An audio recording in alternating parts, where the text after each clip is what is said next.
కేంద్ర ప్రభుత్వానికి చంద్రబాబు మద్దతు తెలిపే ముందు ప్రత్యేక హోదా అడగాల్సిందని మాజీ ఎమ్మెల్యే శ్రీకాంత్ రెడ్డి అన్నారు. రాష్ట్రానికి ప్రత్యేక హోదా ఛాన్స్ను వదులుకోవద్దని టీడీపీకి సూచించారు. అధికార మదంతో టీడీపీ నేతలు దాడులు చేయడం సరికాదన్నారు. టీడీపీ దాడులకు తెగబడుతున్నా పోలీసులు పట్టించుకోవడం లేదని ఆగ్రహం వ్యక్తం చేశారు. వైఎస్ఆర్సీపీ కార్యకర్తలకు చిన్న గాయమైనా సహించేది లేదని హెచ్చరించారు శ్రీకాంత్ రెడ్డి.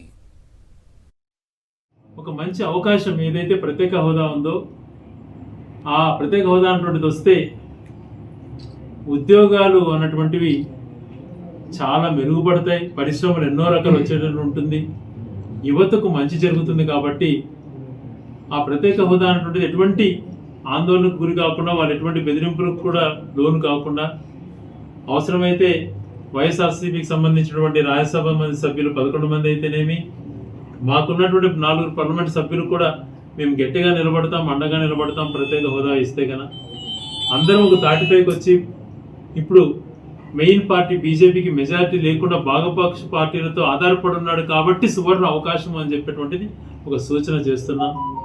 దీన్ని ఖచ్చితంగా పర్సనల్గా తీసుకొని తెలుగు రాష్ట్రంలో 3 కేంద్ర పదవులు, మంత్రి పదవులు కూడా పొందారు. వారు కూడా అభినందన తెలియజేస్తూ, పదవుల కంటే కూడా ఈ ప్రత్యేక హోదానే మాకు అత్యంత ఇంపార్టెంట్ అన్నటువంటిది గట్టిగా తీసుకెళ్తారు అని చెప్పి ఆశిస్తున్నాను.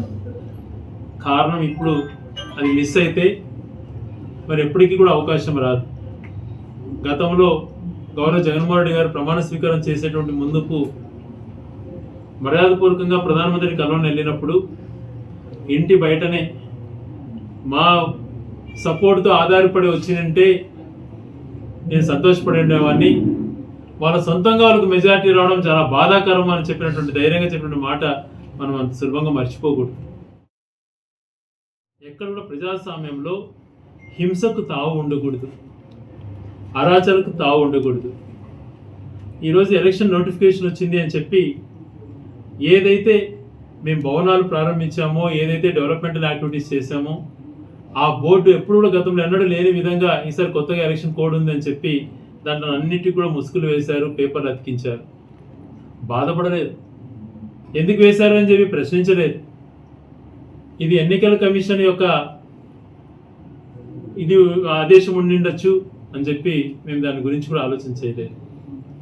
ఇప్పుడు గ్రామాలలో బోర్డులు ధ్వంసం చేస్తూ ఎప్పుడు ఈ సంస్కృతి రాయచూట్లో లేదు. మరి కొత్తగా మీకు 5 సంవత్సరాల అవకాశం ఉంది, ఎంతైనా అభివృద్ధి చేయండి. ఈ బోర్డు పగలగొట్టడం ఏంటి, ఆ బోర్డులకు పచ్చరంగు పూసేసేయటం ఏంటి అన్నటువంటిది ఒక్కసారి ఆలోచన చేయమని అడుగుతున్నా. అదే రకంగా పోలీసులు కూడా మాకెందుకులే ఇది అన్నట్టు వ్యవహరించడం కూడా సరైనటువంటి పద్ధతి కాదు. చాలా మంది పైన జరిగినటువంటి సంఘటనల పైన కూడా కేసులను నమోదు చేసి వేధిస్తుండడం బాధాకరం.